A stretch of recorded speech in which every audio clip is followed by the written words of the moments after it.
Pesan Gembala hari ini. Mengandalkan Tuhan, lalu kita mulai berpikir kenapa Tuhan itu memberitahukan kepada kita supaya kita menjadikan 7 roh Allah. Tuh lihat ya, ini gambaran aja loh ya, ini suatu tindakan profetik. Setiap kali saudara masuk di tempat ini, saudara melihat akan 7 di Manora ini ya, untuk saudara itu mengingat aku harus mengandalkan Tuhan, tidak dengan cara mengandalkan diri sendiri, yaitu dengan cara bagaimana bisa mengandalkan Tuhan, mengaktifkan 7 roh Allah. Tadi katakan kan apa yang dialami oleh orang Majus itu dengan mengandalkan hikmatnya sendiri mengakibatkan fatal banget. Sebab apa saya katakan fatal? Sebab membuat anak-anak kecil semua dibunuh, korbannya banyak. Ya. Lalu yang kedua, kalau Elia ini ya mengandalkan kekuatan diri sendiri dengan hikmat sendiri, wah ini bukan jandanya kayaknya dan sebagainya, mengakibatkan itu janda sama anaknya akan mati.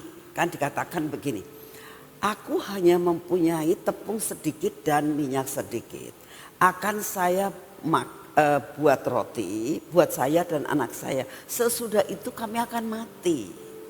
Betul ya.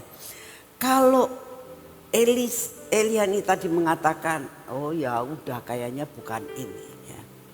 Dia akibatnya dia akan membuat benar janda sama anaknya mati.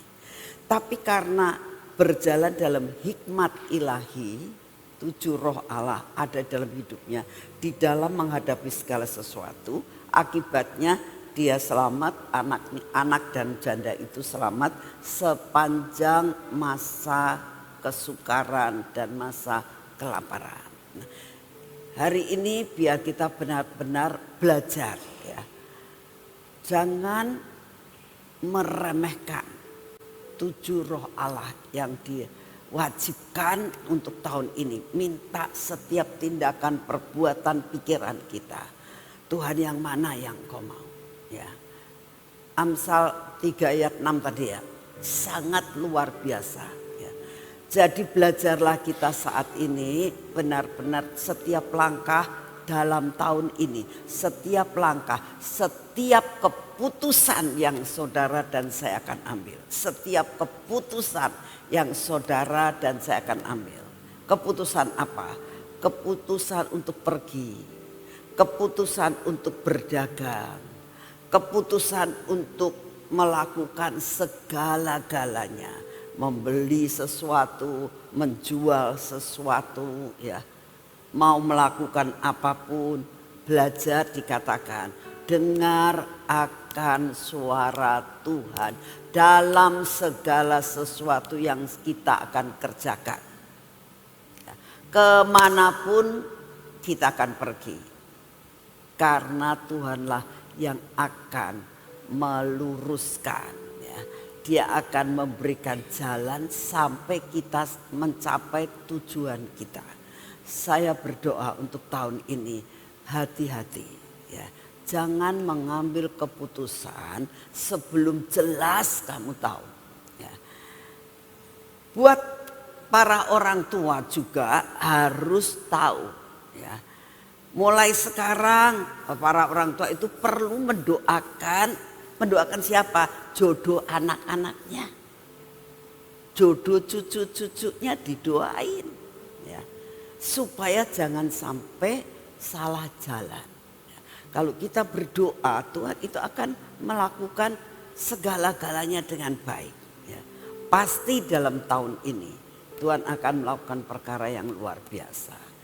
Kalau saudara mau bepergian, Tuhan aku ini naik mobil atau naik kereta api atau naik pesawat, terus bertanya sama Tuhan, Tuhan aku ini mau pergi ke Gracia, sekarang lagi hujan kayak begini. enaknya gimana ya Tuhan, apa yang harus aku lakukan? Atau jalan kaki aja pakai payung atau apa? Coba belajar. Ya. Tuhan hari ini ya saya mau masak apa? Ya. Mau belanja apa? Terus saudara bertanya-tanya. Saudara, saya belajar untuk mempraktekkan apa yang dalam Amsal 3 ayat 6. Dalam segala sesuatu, kamu mau beli apa? Belajar tanya Tuhan. Kamu pengen mobil apa? Tanya Tuhan. Kamu kepengen beli baju apa? Tanya Tuhan. Jadi hidup kamu ini akan dipimpin sama Tuhan. Percayalah, apapun yang kita akan lakukan, kalau selalu mendengar suara Tuhan, engkau akan berjalan seperti yang Tuhan mau dan saudara akan mengalami damai sejahtera dalam kehidupan kita. Nah, kalau saudara mengatakan begini, ya kalau kita nggak dengar suara Tuhan bagaimana? Saudara, roh Tuhan ada dalam diri kita. Nah, kan kamu kepengen sesuatu, ya. Tapi kalau di dalam pergumulan jiwamu dan hatimu mulai bertentangan, awas hati-hati, itu pasti bukan dari Tuhan. Kalau bisa klek, aduh damai banget ya, rasanya kok sejahtera sekali, aku tuh lakukan hal ini, lakukanlah. Kalau salah sekalipun, Tuhan akan membenarkannya dan mengampuninya. Saya percaya saudara bisa mengerti dan bagaimana cara praktek berjalan bersama dengan Tuhan.